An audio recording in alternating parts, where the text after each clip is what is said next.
नमस्कार दोस्तों। नमस्कार दोस्तों। जय हिंद। आपका एग्ज़ाम सक्सेस पॉइंट पर स्वागत है। आज हम इसी क्रम में पशु परिचय बी पार्ट का एक छोटा सा टॉपिक करेंगे, भ्रूण स्थानांतरण एवं पशु प्रजनन। एक अलग से दे रखा है पशु प्रजनन एवं भ्रूण स्थानांतरण। एक छोटा सा टॉपिक आज करेंगे। हो सकता है कि अभी मैं हर एक दिन वीडियो कंटिन्यू चाहता रहूँगा, मिलता रहेगा। देखो, भ्रूण स्थानांतरण तकनीक के मुख्य उद्देश्य हैं। भाई, भ्रूण स्थानांतरण तकनीक क्यों अपनाई गई, मुख्य उद्देश्य क्या थे, क्यों ज़रूरत पड़ी? गर्भावस्था का पता लगाना, नस्ल सुधार करना, पशु की संख्या में वृद्धि करना। सभी क्या मानेंगे? देखो, नस्ल सुधार करना, भ्रूण स्थानांतरण तकनीक को बोलते हैं एम्ब्रियो ट्रांसफर टेक्निक। यानी भ्रूण को एक मादा में 8-10 भ्रूण, एक अच्छी नस्ल की मादा है और अच्छे नस्ल के नर के वीर्य लेकर उसी नस्ल की नई संतान पैदा करना। हम देखो, सामान्य देखें तो एक वर्ष में एक संतान पैदा कर सकते हैं। भ्रूण स्थानांतरण तकनीक से क्या होता है कि एक वर्ष में लगभग 25 से 30 संतान पैदा कर सकते हैं। इसमें क्या होता है, भ्रूण स्थानांतरण तकनीक में एक मादा होती है, जो ग्राही दाता मादा होती है। उसमें क्या करते हैं, ताव हीट में लाके एआई करवाते हैं और सबसे इस समय एक से ज़्यादा अंडे उससे करवा के एआई करवाते हैं। एक से ज़्यादा अंडा उससे करवाएंगे तो एक से ज़्यादा भ्रूण बनेगा। उसे 7 से 8 दिनों की अवधि में, 6 से 7 दिनों की अवधि में लगभग उस भ्रूण को कैथेटर की सहायता से बाहर निकाल के दूसरी जो समान हिट या ताव में आ रही मादा है, जो अन्य नस्ल की है, उस मादा में हम स्थानांतरण कर देते हैं, यानी उस मादा में हम प्रत्यारोपण कर देते हैं। इस टेक्निक को बोलते हैं हम भ्रूण स्थानांतरण तकनीक। इसी क्रम में हम आगे चलते हैं। इसका मुख्य उद्देश्य नस्ल सुधार करना।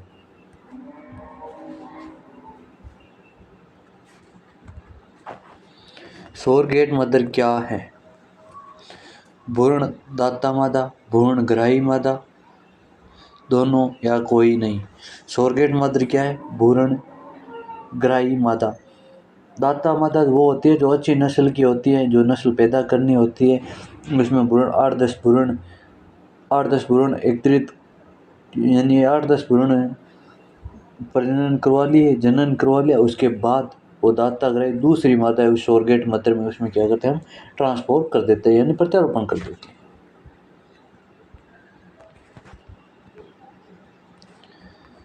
भ्रूण स्थानांतरण तकनीक से गाय से एक वर्ष में कितनी संतान प्राप्त की जा सकती है? यानी भ्रूण स्थानांतरण एक वर्ष में कितनी संतान पैदा कर सका, प्राप्त कर सका? देखो, सामान्य गाँव कति कर सका 12 से 15, 10 से 12, 25 से 30, ये कितनी भी। देखो, हम सामान्य रूप में कितनी संतान पैदा कर सकता? लगभग एक गाय को एक संतान एक वर्ष में आप पैदा कर सकता। क्यों कि देखो, 9 महीना गाँव प्रसव यानी गर्भधारण गर्भकाल में 9 महीना बाद में गाय ब्याह है। उसके बाद 3 महीना बाद में ऑलमोस्ट 3 महीना बाद में उसने वापस आपका प्रजनन करवा दिया। तो 9 और 3 12, यानी लगभग 12 महीना में कति संतान पैदा कर सकता? एक। लेकिन भ्रूण स्थानांतरण तकनीक को एक गाय एक वर्ष में कितनी संतान पैदा कर सके? 25 से 30 संतान पैदा आप कर सको।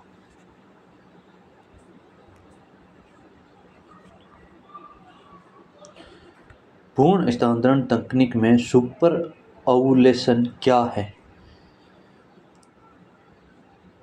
एक से ज़्यादा बच्चा पैदा करना, दाता ग्राही मादा में मध्यचक्र की अवधि समान, एक से अधिक अंडोत्सर्ग करना, या सभी। इसमें क्या होगा? भ्रूण सुपर ओव्यूलेशन क्या, किसको बोलते हैं? एक से अधिक के अंडे उत्सर्ग करना, एक को अधिक अंडा उत्सर्ग करना। सामान्य एक गाय एक मध्यकाल में एक बार में एक अंडो उत्पन्न करे, लेकिन भ्रूण स्थानांतरण तकनीक में एक ज़्यादा अंडा उत्पन्न करवाऊंगा, यानी लगभग 15 से 20 के लगभग 15 से 20 के आसपास हम अंडे एक साथ उत्सर्ग करवाते हैं। और इसमें जो हार्मोन काम लेते हैं ना वो FSH। अंडे उत्सर्ग में FSH हार्मोन काम में लेते हैं।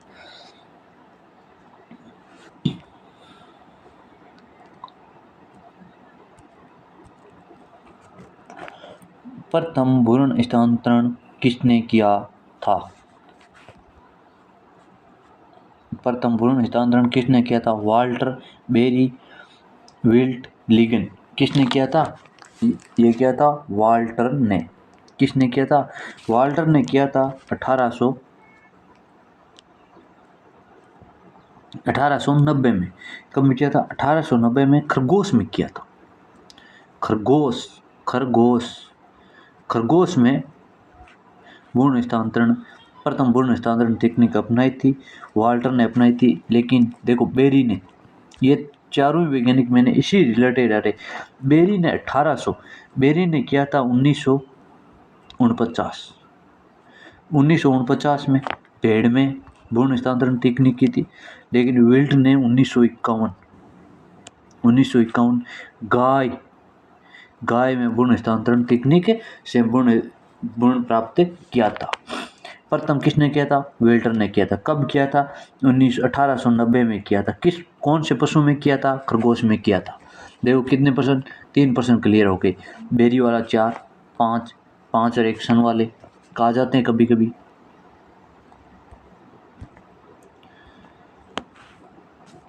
प्रथम भ्रूण स्थानांतरण किस पशु में किया गया था? अभी बता दिया था।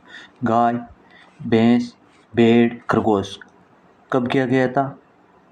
खरगोश में किया गया था। कब किया था? 1890 में किया गया था। दूसरा किस में किया था? भेड़ में किया था। कब किया था? 1849 में किया था। तीसरा कब किया था? 1951 में किया था। गाय में किया था। किसने किया था? विल्ट ने किया।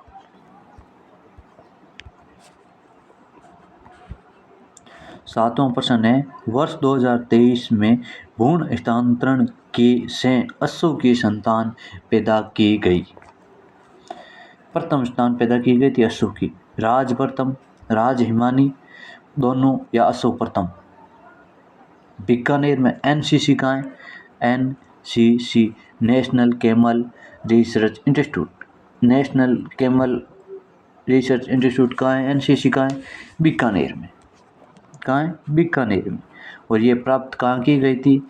बीकानेर में की गई थी। कब की गई थी? 5 अक्टूबर 2023। 5 अक्टूबर 2023 ने की गई थी। कौन सी संतान, जो संतान पैदा हुई अश्व से, उसका नाम क्या रखा गया था? उसका नाम रखा गया था, देखो जो फर्स्ट न्यूज़ आई थी 5 अक्टूबर के दिन न्यूज़ आई, उसमें तो राज हिमानी दे रखा था। लेकिन कुछ ऑथेंटिक बुकें मान रही है कि राज प्रथम रखा गया था। हम दोनों भी मान लेते हैं। हम दोनों क्या मानेंगे? A और B दोनों मांगे। राज प्रथम भी मानेंगे और राज हिमानी भी मानेंगे।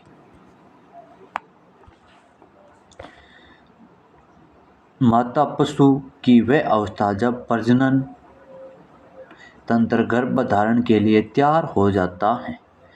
यानी मादा पशु की कौन सी अवस्था है? जब प्रजनन के लिए उसका प्रजनन तंत्र विकसित यानी पूर्ण रूप से तैयार या विकसित हो जाता है। यौनावस्था अवस्था नहीं है, था आएगा। अवस्था प्यूबर्टी, देखो प्यूबर्टी टाइपिंग मिस्टेक हो गई, प्यूबर्टी आएगा। दोनों या एट्रस क्या हो गया? दोनों होगा। यौना अवस्था को ही अंग्रेजी में बोलते हैं हम प्यूबर्टी। कई बार यौना अवस्था नहीं आके प्यूबर्टी आ जाता है।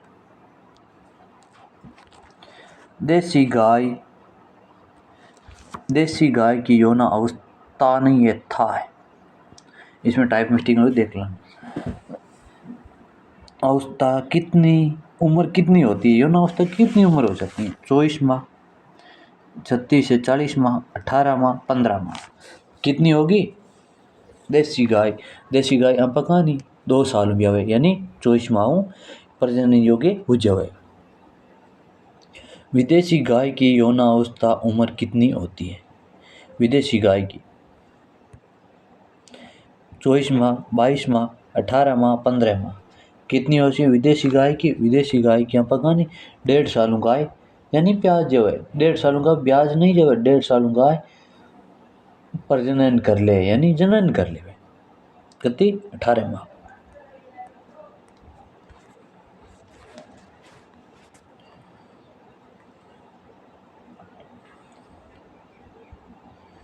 अभी देखो ये दोनों प्रश्नों को मैं आपको क्लियर करवाऊंगा। देखो इसमें पूछा है विदेशी गाय की यौना अवस्था उम्र। क्या पूछा है? यौना अवस्था उम्र। ठीक है, दिखाई नहीं दे रहा होगा, एक मिनट सॉरी। यौना अवस्था उम्र। देखो 11% में क्या पूछा है? भैंस की प्रथम गर्भधारण की उम्र होनी चाहिए। गर्भधारण की उम्र और यौना अवस्था की उम्र कितनी होनी चाहिए? यानी वो हीट में आने लग जाती हैं लगभग और प्रजनन के योग्य पूर्ण रूप से विकसित हो जाती हैं लगभग। और गर्भधारण की अवस्था और प्यूबर मेच्योर अवस्था कब हो जाती है भैंस की? देखो 22 माह, 30 माह, 24 माह, 36 माह। कब होगी भैंस की? 36 माह।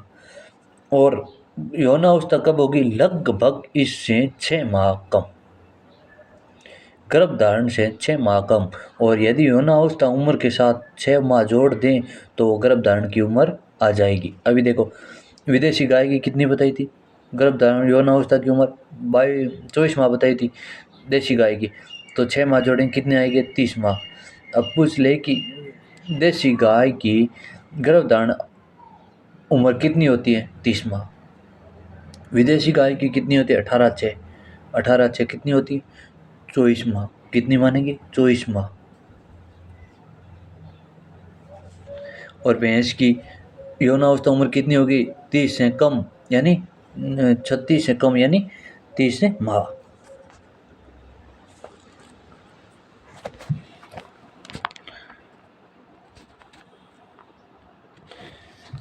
गाय में प्रथम गर्भधारण के समय उम्र व वजन होनी चाहिए।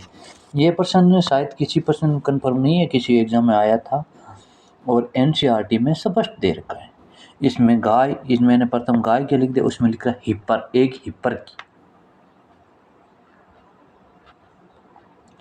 उसमें लिखा एक हिपर की गर्भधारण के लिए उम्र और वजन होना चाहिए। 2 वर्ष की हुआ तब 500 किलो, 3 वर्ष की हुआ तब 300 किलो, 4 वर्ष की हुआ तब 400 किलो, 2.5 वर्ष की हुआ तब 400 किलो। कितनी होशी?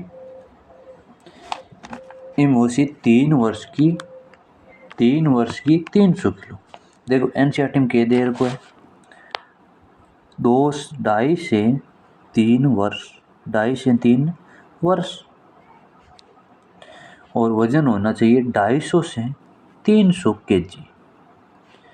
यानी 2.5-3 वर्ष की गाय होगी, बछड़ी होगी और भी वजन 250-300 केजी है तो बाकी गर्भधारण के लिए एकदम सही उम्र और सही वजन है भी को, यानी एकदम पूर्ण रूप से परिपक्व है।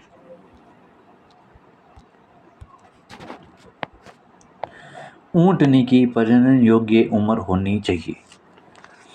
देखो हिपर वाला दे रखा है पीछे एनसीईआरटी में, ऊंटनी का दे रखा है, नर ऊंट का दे रखा है। ऊंटनी की प्रजनन योग्य उम्र होनी चाहिए 2 वर्ष, 6 वर्ष, 5 वर्ष और 4 वर्ष। कितनी मानसा? ऊंटनी की 4 वर्ष। और यदि 4 वर्ष नहीं हो तो 3 से 4 वर्ष मानेंगे, 3 से 4 वर्ष। एनसीईआरटी में स्पष्ट लिख रखा है कि मादा ऊंट या ऊंटनी की प्रजनन योग्य उम्र 3 से 4 वर्ष होती है। 4 वर्ष का होता है तब वो प्रजनन योग्य हो जाता है। नर ऊंट प्रजनन के योग्य हो जाता है। देखो नर है जो मादा थोड़ा सा ज़्यादा टाइम बाद हुआ है, 5 और 6 वर्ष, 3 और 4 वर्ष, 7 वर्ष और 10 वर्ष। कितो मान श्यापा?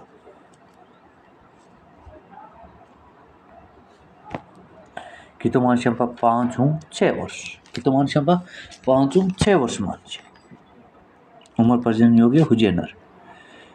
अभी देखो एक खतरनाक प्रश्न और मस्त प्रश्न, ट्रिकली प्रश्न, ऑलमोस्ट राजस्थान कल्चर हुआ, ज्योग्राफी हुई, वे तो मुख्य रूप से सबसे बेस्ट सबसे बेस्ट ट्रिक यानी उसी के नाम में ही छिपा हुआ है। आपको कुछ याद करने की जरूरत ही नहीं है। राजस्थान का रंगीन पशु मेला कौन सा है? पुष्कर पशु मेला, गोमती सागर पशु मेला, रामदेव पशु मेला, गोगामेड़ी पशु मेला। कौन सा होगा रंगीन पशु मेला? देखो, पहले तो रंगीन कहते क्यों है ये भी होना चाहिए आपके माइंड में, दिमाग में प्रश्न आ रहा होगा, रंगीन कहते क्यों है इसे, दूसरे मेले को क्यों नहीं कहते? रंगीन इसलिए कहते हैं कि विदेशी लोग सबसे ज़्यादा इसमें आते हैं, तब इसके लिए इसको रंगीन शब्द का प्रयोग किया गया। किसको बोलते हैं? पुष्कर मेले को। देखो याद करना, पुष्कर मेला पै, आपको लिखना क्या है? पुष्कर में पहला अक्षर क्या है? पै। पै। पुष्कर कब बढ़ता है? पूर्णिमा को। पुष्कर कब बढ़ता है? पूर्णिमा को। कार्तिक पूर्णिमा को। कब बढ़ता है? कार्तिक पूर्णिमा को।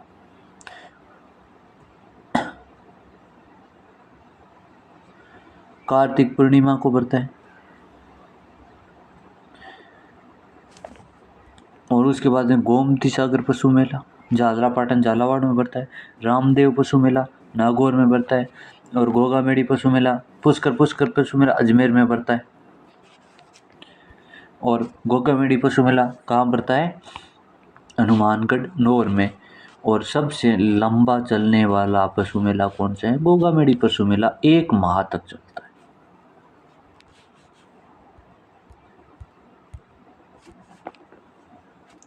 देखो, पै से पुष्कर, पै से पुष्कर, पै से पवित्र, पै से पूर्णिमा, कार्तिक पूर्णिमा। और पै से सर्वाधिक पशु आते हैं, सर्वाधिक पशु आते हैं। रंगीला पशु मेला भी कहते हैं। और पुष्कर झील को, पुष्कर झील में स्नान करता पवित्र माना जाता है। बस और क्या बताएं, बहुत कुछ है। पुष्कर 1911 में मैडम क्यूरी आई थी, उसकी याद में महिला घाट बनाया था। गांधी घाट भी इसमें, 52 घाट, पुष्कर में 52 घाट है। देखो 2 पढ़ेंगे, एक तो राजस्थान बीकानेर की कोलाई जेल में 52 घाट पढ़ेंगे, एक पुष्कर घाट में 52 घाट पढ़ेंगे। Okay, thank you. आज का इतना ही कंप्लीट। आगे हम आगे वाला टॉपिक करेंगे पशु प्रजनन।